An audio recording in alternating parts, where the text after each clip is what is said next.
Toshkent davlat tibbiyot universiteti huzuridagi 2-sonli akademik litseyda rektor va yoshlar uchrashuvi tashkil etildi. Unda universitet rektori, professorlar hamda litsey o'qituvchilari ishtirok etib, o'quvchilar bilan o'zaro samimiy muloqot bo'lib o'tdi. Ularning fikr-mulohazalari, taklif va tashabbuslari tinglandi.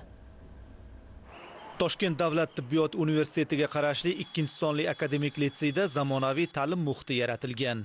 Yangi jihozlar bilan boyitilgan ilg'or laboratoriyalar va zamonaviy axborot resurs markazi, kutubxonalar faoliyati yo'lga qo'yilgan. Uchrashuv avvali mehmonlarning aynan ana shu imkoniyat va qulayliklar bilan yaqindan tanishishidan boshlandi.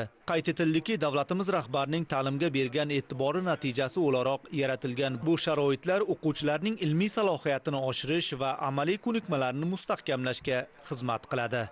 Bu uchrashuv tashkil qilinishi bir ramziy ma'noda har haftaning payshanba kuni yoshlar kuni deb e'lon qilingan bilan hamma bo'lib qoldi va bugun o'quvchilarimiz rektorimiz bilan juda ko'p masalalarda muloqot qilishdi. Ular juda xursand bo'lishdi, chunki alohida vaqt ajratib o'zlarining imkoniyatlarini o'quvchilarimiz bilan bir chin yurakdan gaplashib oldilar. Samimiy ruhda o'tgan suhbat davomida yoshlarning ta'lim, ilmiy faoliyat va kelajak rejalari muhokama qilindi. Tadbir yakunida Toshkent davlat tibbiyot universitetiga qarashli 3 ta akademik litsey o'quvchilari o'rtasida kimyo, biologiya va ingliz tili fanlaridan bo'lib o'tgan olimpiada g'oliblari munosib taqdirlandi. Bo'lib o'tgan olimpiadada birinchi o'rinni sohibi bo'ldim.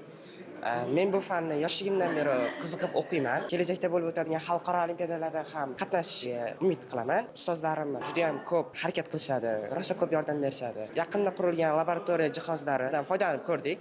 Menga juda ham yoqdi laboratoriyada ishlash. Bugun ko'p tengdoshlarim bilan 189 ball olib, muddatidan oldin Toshkent davlat tibbiyot universitetining talabasi bo'ldim. Bundan juda ham xursandman. Akademik litseyda ta'lim sifatini yanada oshirish maqsadida zamonaviy infratuzilma yaratish ishlari izchil davom etmoqda.